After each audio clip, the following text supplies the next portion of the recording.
O que é a mente? Qual a verdadeira natureza da realidade? Perguntas que ecoam há milênios, buscando respostas em cada canto da existência humana. Mas e se a chave para desvendar esses mistérios não estivesse apenas na ciência ou na filosofia, mas nas profundezas de uma floresta ancestral, guardada por uma bebida sagrada? Neste projeto, Ayahuasca, Vozes da Floresta, para o canal Aisten, embarcaremos em uma jornada investigativa que desafia as fronteiras da percepção. Nossa tese é simples. A experiência com a Ayahuasca, quando abordada com rigor científico e respeito ancestral, pode oferecer um caminho único para explorar a consciência e a realidade. Em um mundo onde a busca por sentido se intensifica, entender como tradições milenares se encontram com a ciência moderna é mais relevante do que nunca, guiando-nos por uma exploração que promete revelar tanto sobre o universo quanto sobre nós mesmos. 1. A chamada da floresta e a jornada ao coração do conhecimento ancestral. Nossa investigação começa muito antes de qualquer cerimônia, em um convite silencioso que ecoa das profundezas da floresta amazônica. Não se trata de uma viagem turística, mas de uma peregrinação em busca dos guardiões de um saber que transcende gerações, um conhecimento tecido na própria trama da natureza. Imagine-se deixando para trás o asfalto, o ritmo frenético das cidades, e adentrando um território onde o tempo parece curvar-se, onde cada folha e cada rio contam uma história. Esta é a primeira etapa, o encontro com aqueles que zelam pela tradição milenar da Ayahuasca. Mas quem são esses guardiões? E qual é o papel exato deles em preservar algo tão poderoso? A Ayahuasca não é apenas uma bebida. É um sistema complexo de crenças, práticas e uma profunda conexão com o ambiente. Para compreendê-la, é fundamental ir à fonte, observar a dedicação com que as plantas são cultivadas e colhidas. Não estamos falando de um processo industrial, mas de um ritual que começa bem antes do fogo ser aceso. Cada etapa, desde a identificação da videira de Banisteriopsis caapi, conhecida como jagube, e das folhas de Psychotria viridis, a rainha, é permeada por um respeito que beira a reverência. A colheita não é uma extração, mas um diálogo, um pedido de permissão à própria floresta. Como se a natureza, em sua sabedoria silenciosa, soubesse exatamente o que é necessário para a jornada interior que se aproxima. Aqui, a linguagem acessível se torna essencial. Quando falamos de guardiões, referimos-nos aos pajés, xamãs, curandeiros ou mestres ayahuasqueiros, indivíduos que dedicam suas vidas ao estudo e à aplicação ritualística da bebida sagrada. Eles são os bibliotecários vivos de um conhecimento que não está em livros, mas na prática, na observação e na transmissão oral. Eles entendem a dieta, as restrições e a preparação mental que antecedem a experiência, elementos que a ciência moderna começa a reconhecer como cruciais para a segurança e a eficácia. É como um mergulhador se preparando para as profundezas do oceano. Sem o treinamento e o equipamento adequados, os riscos são imensos. Esse preparo não é superstição, mas uma profunda compreensão da interação entre corpo, mente e espírito, onde a alimentação leve e o isolamento social, por exemplo, preparam o organismo para a sensibilidade aumentada que a bebida pode proporcionar. Depois da colheita, vem o cozimento ritualístico. Este é o ponto onde a matéria-prima da floresta se transforma em um portal para a mente. As videiras são limpas e marteladas. As folhas são cuidadosamente dispostas em camadas. Horas a fio de fervura lenta, sob cânticos e orações, transformam a água e as plantas em um líquido denso e escuro. É uma alquimia que não se baseia em fórmulas escritas, mas em um conhecimento transmitido de mestre para aprendiz, onde a temperatura, o tempo e até mesmo a intenção de quem prepara são considerados elementos vitais. Os guardiões não apenas misturam ingredientes, eles infundem a bebida com a sabedoria acumulada de seus antepassados, criando o que muitos descrevem como o espírito da floresta em forma líquida. Mas como essa alquimia se traduz em algo concreto e mensurável no nosso cérebro? E qual a importância de cada um desses ingredientes na modulação da nossa consciência? Mas como essa alquimia se traduz em algo concreto e mensurável no nosso cérebro? E qual a importância de cada um desses ingredientes na modulação da nossa consciência? A resposta reside em uma sinergia molecular fascinante. Enquanto a videira de Jagube, a Banisteriopsis caapi, contribui com os inibidores da monoamina oxidase, conhecidos como IMAOs, principalmente armina, armalina e tetrahidroarmina, as folhas da rainha, a Psychotria viridis, fornecem a N e N-dimetiltriptamina, ou simplesmente DMT. Em condições normais, a DMT é uma molécula que, se ingerida oralmente, seria rapidamente inativada pelas enzimas MAO presentes no nosso sistema digestivo, impedindo-a de chegar ao cérebro em quantidades significativas. É como tentar acender uma fogueira em um rio. A água apaga a chama antes que ela possa se espalhar. No entanto, os IMAOs do Jagube funcionam como um escudo protetor. Eles inibem temporariamente a ação dessas enzimas, permitindo que a DMT passe pela barreira intestinal e alcance o sistema nervoso central. Uma vez lá, a DMT interage com receptores de serotonina, especialmente os 5-HT2A, desencadeando uma cascata de efeitos que alteram profundamente a percepção, o pensamento e a emoção. Não é uma simples alteração, mas uma reconfiguração temporária das redes neurais, abrindo portas para estados de consciência que, de outra forma, seriam inacessíveis. Esta é a essência da alquimia explicada pela neurociência. A floresta oferece não apenas as chaves, mas também o mecanismo para girá-las na fechadura da mente. A seriedade do preparo, a intenção dos guardiões e a sacralidade do processo adquirem um novo significado quando compreendemos a potência dessas moléculas. Não estamos falando de um chá qualquer, mas de uma bebida que opera em um nível fundamental da nossa biologia. A ciência valida, em parte, o porquê de tanto respeito e rigor em sua manipulação. É uma ferramenta poderosa, capaz de expandir os horizontes da percepção. Mas, como toda ferramenta poderosa, exige responsabilidade e conhecimento. Mas se a mente é tão maleável, quais os limites dessa exploração e, mais importante, como garantir que essa jornada seja segura? A segurança e o bem-estar dos participantes são a prioridade máxima, e é aqui que o rigor científico se une à sabedoria ancestral. Antes de qualquer cerimônia, a triagem pré-cerimônia é um passo indispensável, uma espécie de exame médico e psicológico para assegurar que o indivíduo está apto para a experiência. Não é um capricho, mas uma salvaguarda. Pessoas com histórico de certas condições psiquiátricas, como esquizofrenia, ou transtorno bipolar, ou com problemas cardíacos graves, são geralmente contraindicadas. A ayahuasca, ao interagir com sistemas neurotransmissores, pode exacerbar condições latentes ou desencadear crises em indivíduos vulneráveis. Além disso, a interação medicamentosa é um ponto crítico.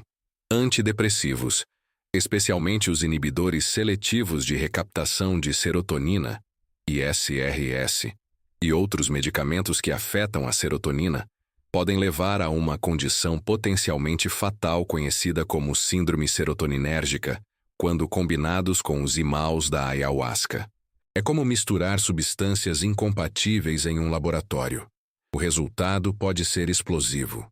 Por isso, a honestidade do participante sobre seu histórico de saúde e o uso de quaisquer medicamentos é fundamental. Os guardiões do conhecimento ancestral, com sua experiência prática, muitas vezes já sabem intuitivamente quem pode ou não participar, um saber que a ciência agora corrobora com dados farmacológicos. A jornada com a ayahuasca não termina quando os efeitos da bebida diminuem. Na verdade, a parte mais crucial começa depois. O processo de integração pós-cerimônia. As visões e percepções vivenciadas podem ser profundas, impactantes e, por vezes, desafiadoras. Sem um suporte adequado para processar e integrar essas experiências na vida cotidiana, os insights podem se perder ou, pior, gerar confusão e angústia. A integração envolve refletir, discutir e aplicar os aprendizados, transformando a experiência subjetiva em crescimento pessoal e autoconhecimento. É como receber um mapa complexo e depois precisar estudá-lo para realmente se guiar. Este cuidado, que equilibra a mística da tradição com a objetividade da ciência, é o que permite uma exploração responsável da consciência. Não é sobre sensacionalismo, mas sobre compreensão e respeito aos limites humanos e biológicos. A ayahuasca não é uma panaceia, nem um atalho para a iluminação sem esforço. É uma ferramenta que exige preparo, respeito e, acima de tudo, um compromisso com a própria jornada de autodescoberta. Será que estamos apenas arranhando a superfície do que a mente humana é capaz de processar? Ou há um mapa mais profundo que a ciência ainda não decifrou completamente? 2. O palco da noite. O ritual, os ícaros e a disciplina da visão. Se a preparação é a fundação e a ciência é o manual de segurança, o ritual em si é o palco onde a mente se encontra com o inefável. É na escuridão da noite, sob o manto estrelado da floresta, que a jornada interior se intensifica. O setting não é aleatório. Cada detalhe, desde a disposição dos participantes em círculo até a iluminação mínima que mal rompe a penumbra, é desenhado para criar um ambiente de introspecção profunda e segurança. Os protocolos de cuidado não terminam com a triagem. Eles se estendem a cada respiração dentro do espaço sagrado, com mestres e auxiliares atentos ao bem-estar físico e emocional de todos. É um ambiente onde a vulnerabilidade é acolhida com respeito, mas a disciplina mental é silenciosamente exigida. Nesse cenário de penumbra e introspecção, a música não é apenas um adorno, é um guia essencial. Os ícaros, cantos sagrados transmitidos oralmente por gerações, e a música ritualística permeiam o ambiente noturno, funcionando como uma âncora e um vetor para a experiência. Eles moldam a atmosfera, acalmam a mente diante do desconhecido e, em momentos de intensidade, oferecem um caminho de volta ao centro, uma melodia familiar em meio ao turbilhão. É como se cada nota fosse um farol, iluminando as paisagens internas que se revelam. Mas o que exatamente se revela nessas paisagens? E como podemos dar sentido a algo tão profundamente pessoal e, por vezes, indescritível para a mente racional? A experiência visionária com a ayahuasca é, por sua natureza, profundamente subjetiva e multifacetada. As visões podem variar de padrões geométricos complexos e caleidoscópios de cores vibrantes a narrativas arquetípicas que parecem desvendar mitos ancestrais, de reencontros com memórias esquecidas a insights sobre a natureza do universo e o papel do próprio indivíduo nele. Para muitos é um encontro com o espírito da floresta, com entidades ou com aspectos ocultos do próprio ser que emergem das profundezas do inconsciente. O desafio, no entanto, é que o que se vê e se sente muitas vezes transcende a linguagem ordinária, desafiando a capacidade de expressão.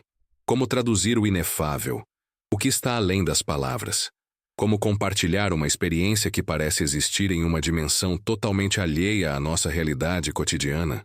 É aqui que entra a metodologia do narrador-investigador, uma abordagem que chamo de imaginação disciplinada.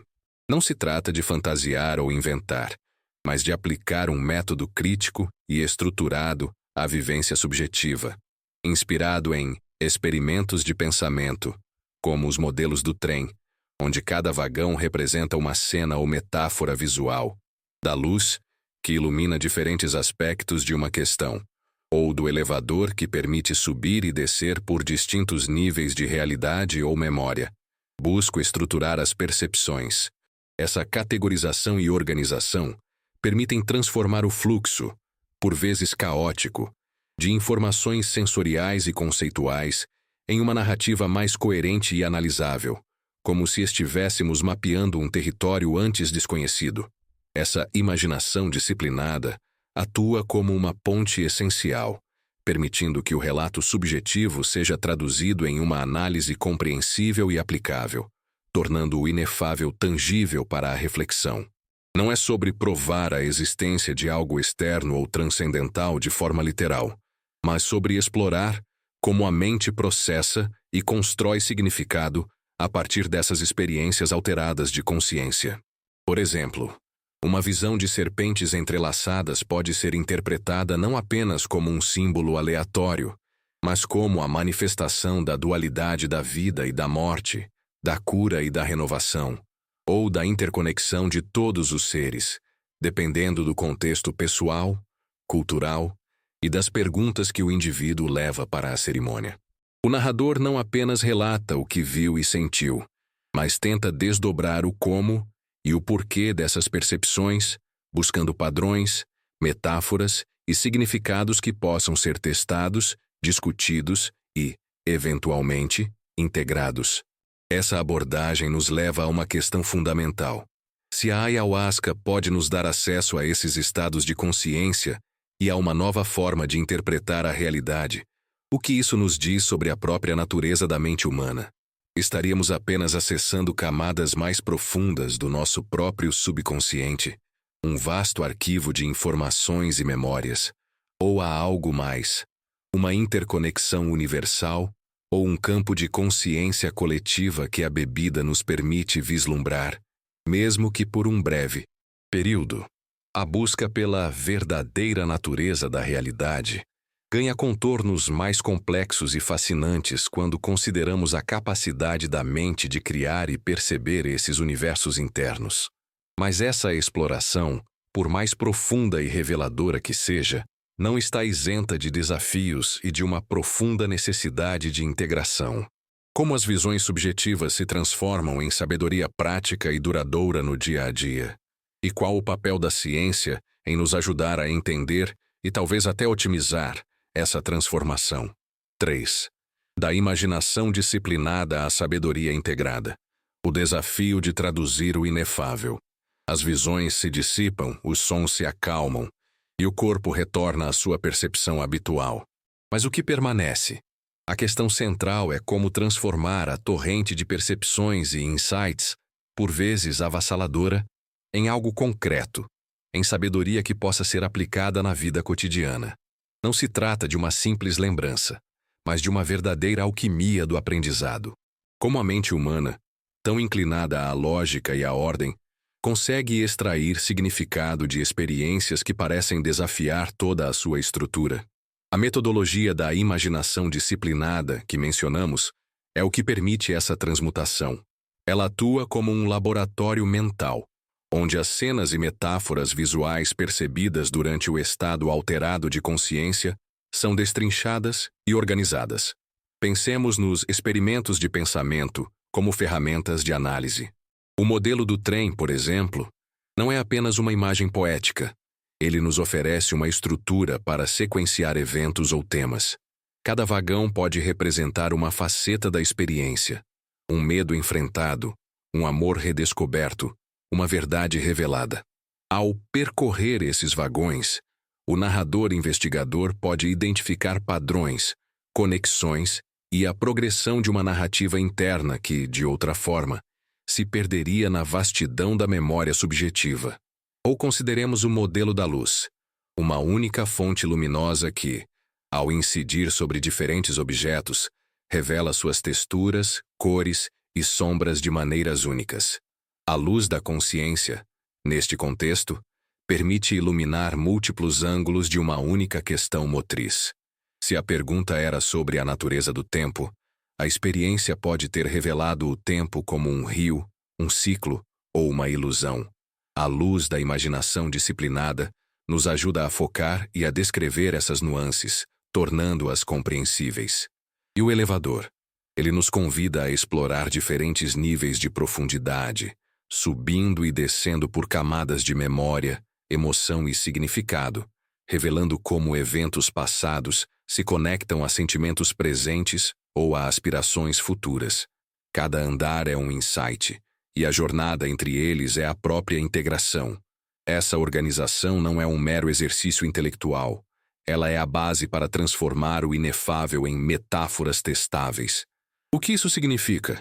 Significa que as visões, antes abstratas, podem ser formuladas como hipóteses sobre o próprio eu ou sobre a realidade. Por exemplo, se a experiência revelou uma sensação de profunda interconexão com a natureza, a metáfora testável pode ser: vou buscar mais tempo em ambientes naturais e observar o impacto no meu bem-estar. A ciência, por sua vez, entra nesse processo não para validar a visão em si, mas para entender os mecanismos cognitivos por trás da criação dessas metáforas e da capacidade da mente de integrar novas informações. Neurocientistas e psicólogos estão cada vez mais interessados em como a ayahuasca induz estados de neuroplasticidade aumentada, onde o cérebro se torna mais flexível e receptivo a novas conexões. É como se a experiência abrisse temporariamente novas vias neurais, tornando mais fácil romper padrões de pensamento arraigados e formar novas perspectivas. A imaginação disciplinada e a integração agem como o jardineiro que, após a chuva, direciona a água para as sementes que deseja que cresçam. Ela oferece uma estrutura para que esses novos caminhos sejam trilhados, para que os insights se consolidem em mudanças comportamentais e cognitivas duradouras. Sem essa fase de integração ativa, muitos dos potenciais benefícios da experiência podem se dissipar, como um sonho que se esvai ao acordar. O processo de integração é, portanto, um trabalho contínuo, que se estende por semanas ou meses após a cerimônia. Ele pode envolver terapia, escrita reflexiva, meditação ou conversas com guias experientes. O objetivo é dar forma e propósito ao que foi vivenciado, permitindo que a pessoa incorpore as lições na sua vida diária. Não basta ver a verdade, é preciso viver a verdade. Mas, se a mente tem essa capacidade extraordinária de reinterpretar e se reconstruir após tais experiências, quais as implicações disso para a nossa compreensão da saúde mental e do potencial humano? Estamos subestimando a capacidade inata do nosso cérebro de se curar e se transformar. E como podemos aproveitar esses estados de consciência alterada de forma mais ampla e ética? A questão sobre a capacidade inata do nosso cérebro de se curar e se transformar, e como podemos aproveitar esses estados de consciência alterada de forma mais ampla e ética, nos leva ao cerne de toda esta investigação. O que aprendemos com a ayahuasca? Vozes da Floresta para o canal Einstein é que a resposta não reside em uma única disciplina, mas na convergência entre o saber ancestral e a metodologia científica. Não se trata de uma subestimação, mas de um reconhecimento progressivo do potencial da mente, quando estimulada por catalisadores como a ayahuasca e guiada por um processo de integração consciente e responsável. Portanto, a jornada com a ayahuasca é, em essência, um convite à exploração. Não é uma promessa de respostas definitivas para a natureza da mente ou da realidade, mas sim um meio poderoso para reformular as perguntas, para ver o mundo e a nós mesmos sob uma nova ótica. Através da imaginação disciplinada, o inefável se torna tangível. As visões se transformam em metáforas testáveis que nos impulsionam a um crescimento contínuo. A ciência, com sua busca por mecanismos e segurança, atua como um farol, desmistificando e garantindo que essa exploração seja feita com o máximo de cuidado e ética, priorizando sempre o bem-estar. No final, a verdadeira natureza da realidade pode não ser um conceito estático a ser descoberto, mas uma tapeçaria dinâmica, tecida pela percepção, pela cultura e pela experiência individual.